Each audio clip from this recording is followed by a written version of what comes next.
first question to all three of you is when you first heard of GVI and what it could do and that the city was signing on board, what about it made you say, I want to do it? Lori. The group violence intervention strategy, because it involves community members, meaning influential community members, social services and outreach, along with law enforcement, it's a collaborative approach. It's a proactive strategy. Certainly my experience in working with high-risk felony offenders in our community, it's something that's in my wheelhouse and something also that is very important to me. We have beautiful communities here, and the violence is a small piece of what's going on in our community, if you will. So, yeah.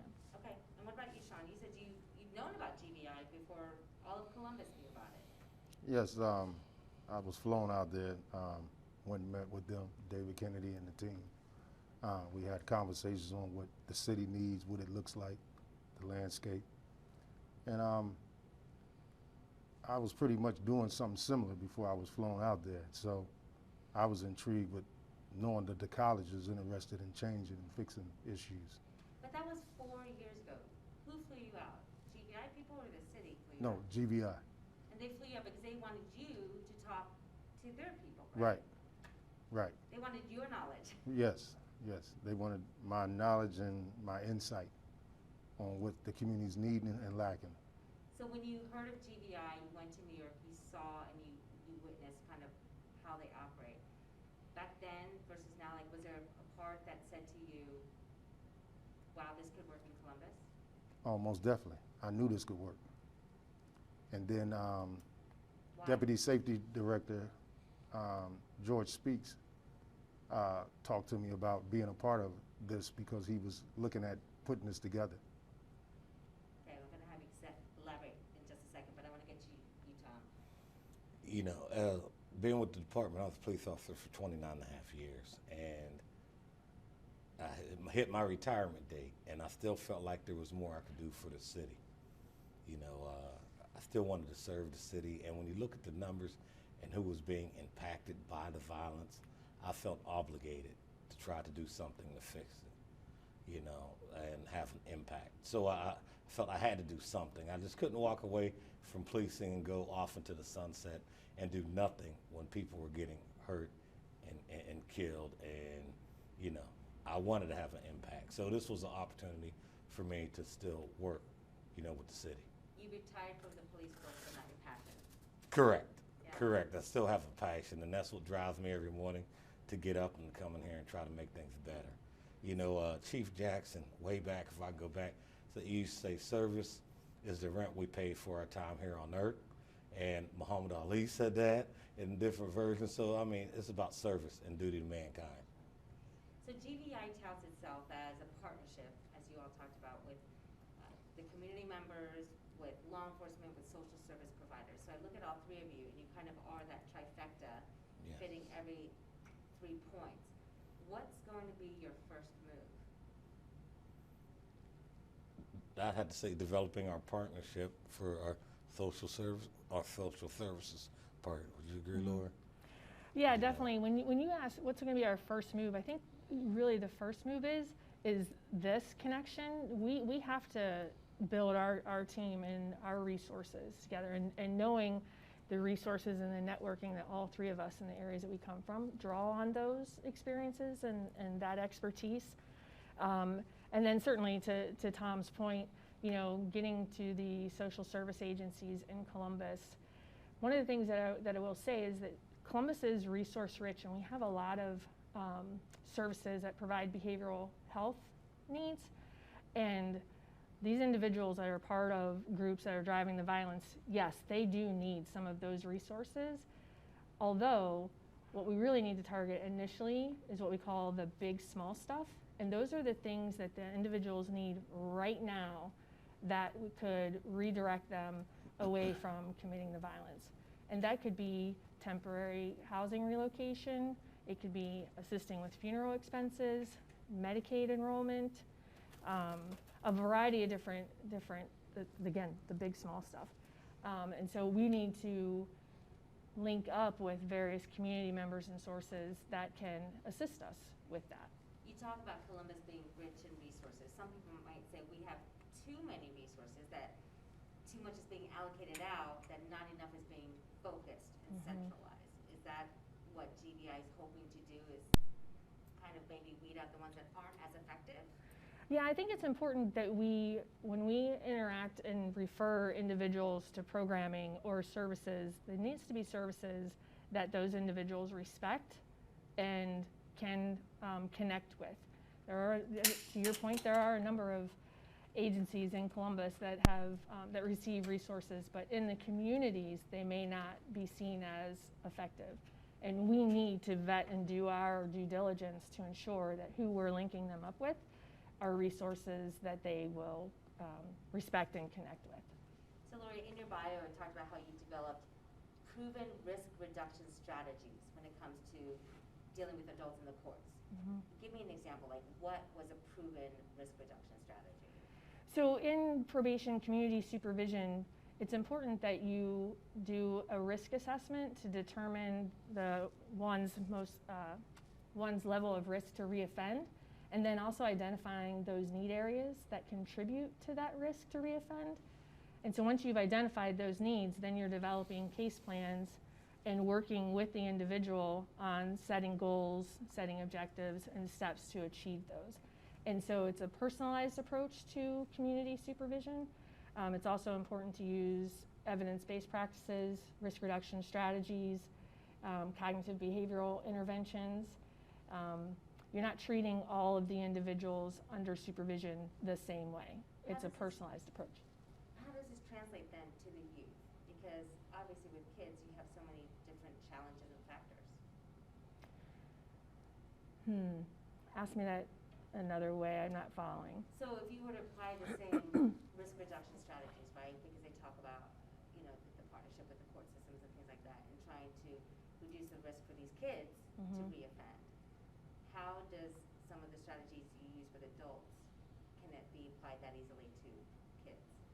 Well, those risk reduction strategies are universal. Those same risk reduction strategies are used in the juvenile system. I think one thing that's really critical is in the juvenile system, you're not only working with the child, you're also working with the families. And in some situations, you have generational contact with the court system. And so the juvenile system has a unique challenge in that they're not only working with the children, but they're working with the families as well and getting them linked with appropriate services and working really closely with them. It truly is a full circle. It really, You have to get all pieces of the wheel to work together.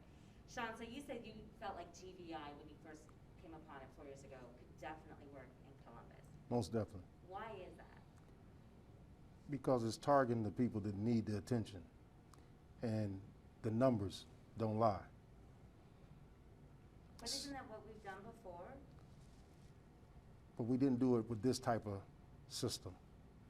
Everybody has a wheel here, and when you put them together, it makes everything turn. There's different walks here. You've seen what has worked, what didn't work. Yes. Your nearly 3 decades of work that you have done on street. What didn't work in the past that you feel like you can use as a lesson to make sure we don't repeat that mistake again? The passing of information, the collaboration, those were the things that didn't happen, that should have happened. And I think now, because it's 3 different channels, that could get done. I feel like we're the glue to our city. You have the ability, they say, to influence the influencers, right? You laugh. Why do you laugh? I guess if that's what they say. Yeah. Tom laughed too. Why did you laugh? Well, because that is important. You have to, if you don't know me and I have to be able to come in and talk to you from a place of respect, where we respect one another and we get to no judgment zone, where I'm in there and I'm just talking to you. I mean, for lack of anything, let's keep it real. Hey, this is what's going on, man. I'm here because of this, okay? And my goal here is to keep you safe, alive, and free, Okay, so how can I help you and keep everybody else safe, alive, and free, especially you? That's why I'm here. That seems to be the golden question in this past year, right, as we see the homicide rates. What can you do to help keep our youth alive? But if you're talking to them based on your past experience and now letting them see how you can change your life, why aren't they listening? Well, I believe they're listening. They're just moving slow because they don't want to be the first because of peer pressure. Peer pressure plays a major role in all this. Worried about what their friends are going to think. Worried about their peers, you know, how they're being looked at. You know, I do what I do because I like to show them that you can change because of my past. What do you think is going to make them listen to you now? Like if you say, hey, I'm a part of this new thing, it's going to work. Well, it's the things they see me do in the position I'm in now. Here it is with my background. Look what I'm doing now. Look who I work with. So that tells them that there's a door opening for you with these type of backgrounds. It gives them something tangible to reach to because they're seeing it before their eyes. How do you hope or maybe will or will not incorporate like some of your other programs that you still have going on, like the elite boxing and things like that? Are you going to try to incorporate that as maybe one of the resources for these kids? Most definitely. It is definitely incorporated because that the boxing, and now it's USA boxing, by the way. But it's all right. But the boxing gives them a way to get some of that aggression out of them, number one. It teaches discipline, and the people who work down there with these young people interact and from that walk as well. So truly you three are going to be the boots on the ground. I mean, once you identify your resources, it sounds like now you're going to go in and talk the talk, eye to eye with Yes. Most definitely. Yes. Most definitely. Where are you going to go first? The kids, the parents, the churches? Well, we go to everybody. It's whoever needs us. That's where we're coming. How do you identify who needs you? Behavior. I mean, do you have a What's in the list? street? What's in the street? Word on the street. So when I hear that something's going on in a particular neighborhood, that's where I'm going. Like you physically drive up, get out, Oh, say, most guys, definitely. I'm Sean. No, they know who I am. They know who I am. So I go where they're at. And whoever's partaking in anything that they shouldn't, I'm coming to see them as well. To give them heads up why they should stop what they're doing. Because if I know, they know. You have street cred, Sean, but not a lot of people will do that because it seems like nowadays the value of life is not valued. So what if somebody comes up and says, I don't care what Sean says? Well, I don't want to be on that end. yeah. Well, you know, along with street cred, there's repercussions for bad behavior on every level, street, corporate. There's repercussions behind bad behavior. So I don't even look at that or think about things like that. How do you talk to these kids though about the actual intervention part of the gun violence? Stop turning to guns as an answer. I talk to them and I explain to them that, you know, because you carry a gun don't make you an adult or a man or a woman. You know, I don't feel the need for everybody to be walking around with a gun. You know, it just puts out the wrong energy. And my team and I talk about things like that all the time. You know, you can be safe. It's how you conduct yourself. David Kennedy said though that some of the kids that are carrying the guns now basically wake up every day saying somebody out there has a bullet for me. This is why I carry a gun. It's not that they want to, but that they have to. It's a survival mode. They think they have to. They think they have to. Because if we can get these people to understand, you can have differences and work them out. You don't have to point a gun or carry a gun. That doesn't solve differences. It's hard when you try to tell that to a 14-year-old who thinks they know everything, but yet they've got friends left and right going to funerals. So that should be enough. If they keep going to these funerals, I mean, what do It they should not be, learn? but it's not. They're shooting each other at the funerals. Well, you know, I think about when people see certain shows and listen to certain music, it influences them, and there's nobody to combat what they're listening to or prove what they're doing or listening to is wrong. So I'm able to reach people to come in and speak to them too about what they're doing and the behavior pattern and the people they're following that lets them know that's not what they're on. And that's how we utilize that.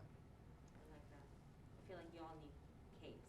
GVI, like the letters. Yeah, yeah. And so one of the things, Sorry.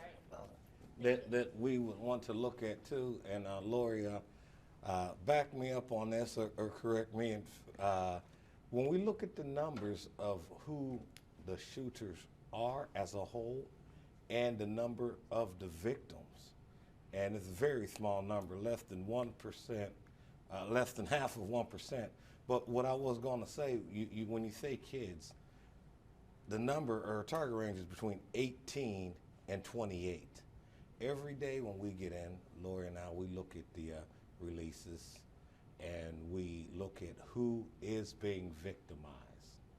And it is that age range between 18 and 28 that are being victimized. And also a lot of the crime is, the assaults are in minority communities, in the black community.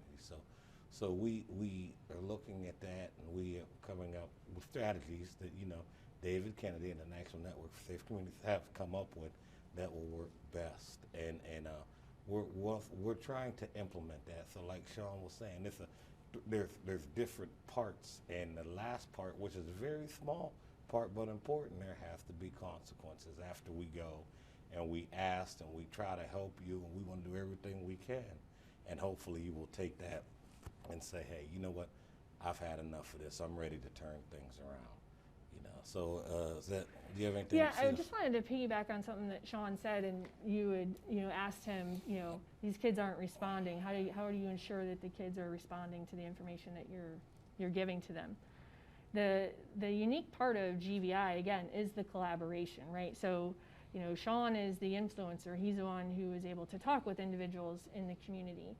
The resources that Tommy and I have in the network, we know how to navigate the system in the sense of how do you get certain people to certain resources? Who are the influential city members or agencies that you want to link them up with? How do you navigate getting a warrant lifted in the court system? How do you get in contact with your probation officer that you haven't been able to do? And so when you add in those additional supports, so Sean can come back to me and say, hey, I've got Mr. Smith here and he hasn't been able to get a hold of his probation officer. What does he need to do? And then I'm going to sit down with Mr. Smith and walk through what all he needs to do. And I know who his probation officer is. I can contact that officer.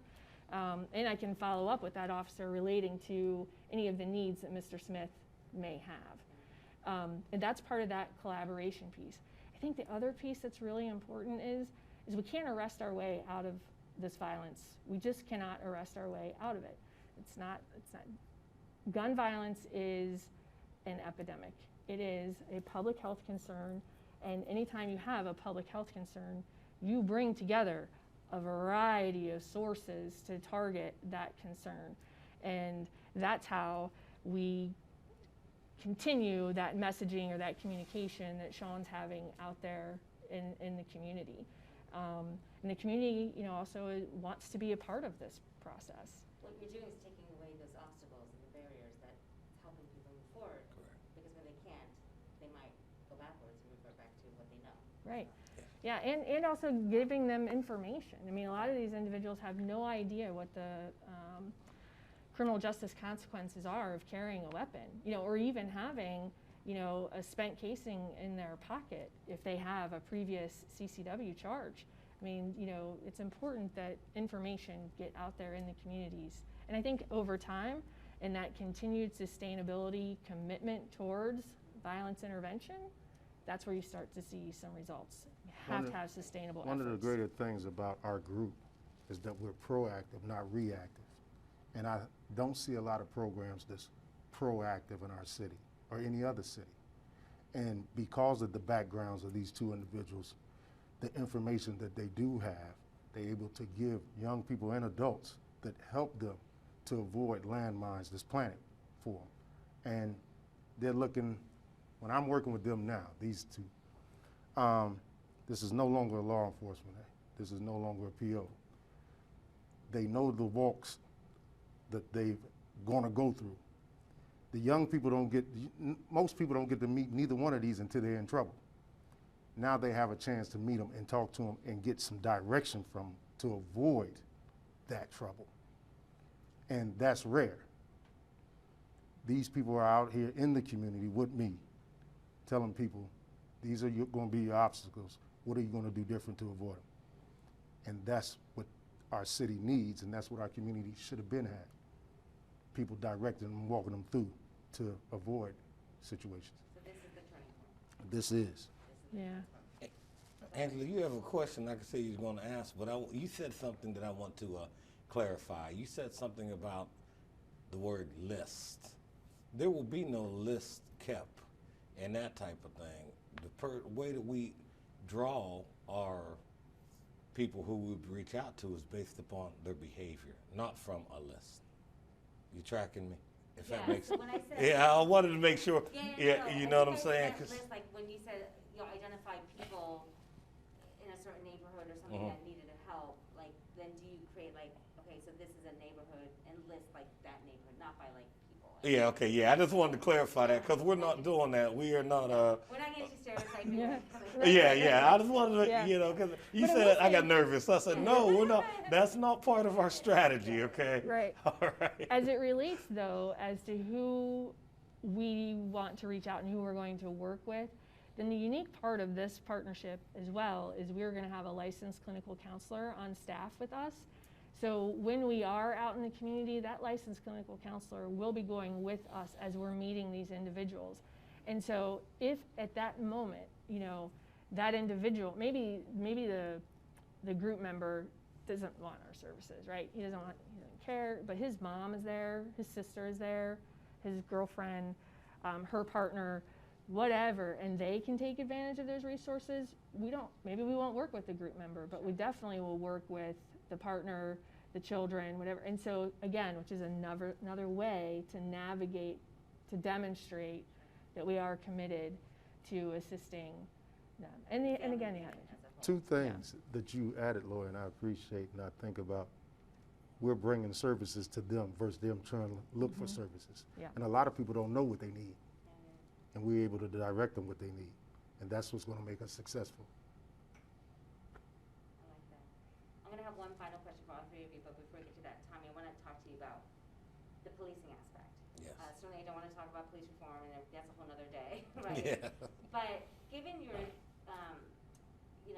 service with CPD and your training, what you're hearing on the streets now is that there's certainly a mistrust, right, between what we see with the community and police officers. And then you're hearing the flip side, officers saying, listen, if they don't want us in the neighborhood, then we won't be there. So how do we fix that? You know, and like some people say, well, the crime is up because they know that we as officers aren't going to do anything, or they don't respect us anymore, so they are doing whatever. Criminals are just having a field day. You know, some would attribute that all over the country to maybe COVID, that people, have slowed things down because of COVID and exposure.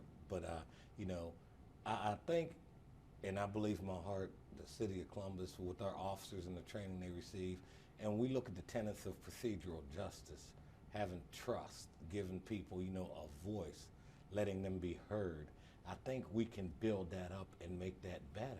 And the police aspect of the GVI initiative is very small. And what I mean by very small, we're providing social services. Not the police department, but GVI now, social service. We're doing intervention. We're reaching out to those that need help or are prone to be hurt or hurt. So, i.e., let's say Tom Page, maybe I get shot and maybe I could be group involved. I want to be able to go out to them and say, hey, you're running, I want to keep you safe, alive, and free, and what you're doing right now is not working for you.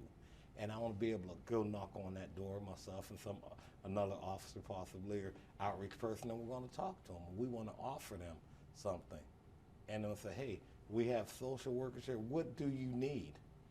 Because, your friends and what you're doing right now, it's not working.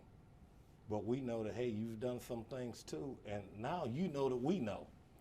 Yeah. Okay, so we need to give this message, carry this message to your friends or your group that you need to, get away from what you're doing, because now you know that we know what you're doing. Okay. And that's where the trust begins, is simply asking that simple question, what do you need? What do you need? And then it makes it easier.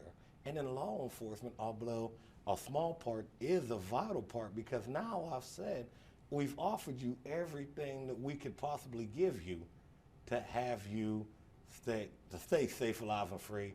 And now you're saying you don't want that. Okay, so now the other part of it is you could possibly get hurt. You could possibly get arrested. Like Lori said, sometimes people, they may know that what they're doing is wrong, but they might not know the severity of what they're doing is wrong. Correct? As far as, Until it's too late. I'm sorry, yeah, not until it's too late. So hopefully I answered your You question. did. Okay.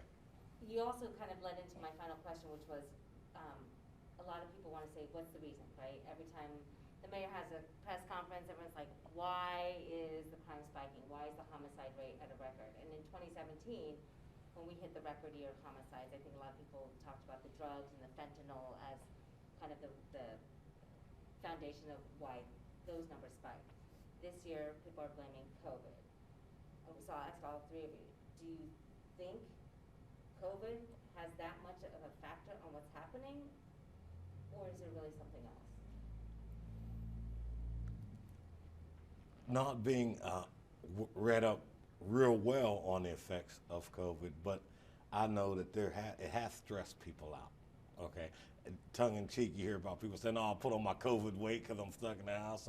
People may be stressed, and the whole routine that what normal was has changed. So I'd have to say it has had some effect on it. Okay. What about you, Sean? I'm going to say it has some effect, but like you said, everybody's doing all this talking, but when they're talking and at these tables and in these meetings, the people who are the issues are not at these conversation pieces. So in order to fix something, you got to speak to the people who have the problem. Who's talking to the people? And that's our biggest issue. They don't have the right people at the table. But is COVID to blame for this rise in homicides that we're seeing? No. I believe it plays a role, but no. Ignorance is to blame for that. Ignorance. People not valuing each other's lives Yeah, that's the key. and their self. The missing link is love. There's no love in the community. There's no love for self. Nobody knows their value. We don't teach that anymore. We don't speak on it. Yeah, I mean, we would be remiss to say that COVID hasn't had some impact on the violence in our community, right? And yet, what we know to be true is, and Tommy alluded to this, is 1/2 of 1% of the violence in our jurisdiction our population is driving the most serious violence in our city, right? And I understand that, yes, the numbers were high in 2017 and 18, and they went down, and now they've spiked back up. There's a number of issues, whether that is racial injustice, whether that's COVID. There's a number of environmental factors contributing to that. And knowing all of that, at the same time, gun violence, as I said before, is a public health concern. And so it does require a lot of strategies and entities to come together to target this issue. And so the other side of it is it needs to be a sustainable effort. Oftentimes what happens is things spike, and then we're all like, whoa, we need to pull all these people together and we got to invest all this money. And then it starts to go back down, and then we reallocate money to other areas. And what we know to be true is GVI has been effective in those cities who have had sustainable implementation, which means over years of time, they've seen a 30 to 50% reduction in gun violence in their city. And so, yes, COVID, race relations, those types of things, yes, factors. I guess I would just alter that to the point of violence intervention is a key component in our city, and one that we need to ensure that funding is still there, and that these partnerships, along with other violence intervention strategies that are going in our city, are sustainable moving forward. Period. That's a good answer, Lord. That's factual. Thank you. We're good. I think, Actually, I have a question for Sean. Yes. What do you say to that young person that says, well, I know who shot my friend, but I want to get revenge? How do you stop that? He loved this person, great friend of theirs, but how do you stop them from going back after the person he knows? Give them the whole spectrum of that action that they take. You lost a loved one and you hurt. You taking another life is not going to fix anything, and you'll be gone. So you're affecting your loved ones by putting yourself in that predicament. Most people don't think things through, and a lot of these young people are using more narcotics now than before. So they're doing a lot of things without thought, without emotions, because of the drugs that they're using. Yeah, and if I can add to that, it's real important that we connect with individuals in real time shortly after this group-involved violence. So if we know that it's ABC group that's engaged in this violence, and Sean having the resources that he does, engaging with those group members right at the rip to try to redirect, head that off. What is it that's getting, and try to calm that situation. And that's where we intervene and try to connect them with services and some other things. And so, again, we thread it all together. It's really important. And at the same time, though, you know, it is true. Some will not respond, but some will. And if one person, 2 people, 5 people, you know, then that's important. Yeah. That's incredibly important.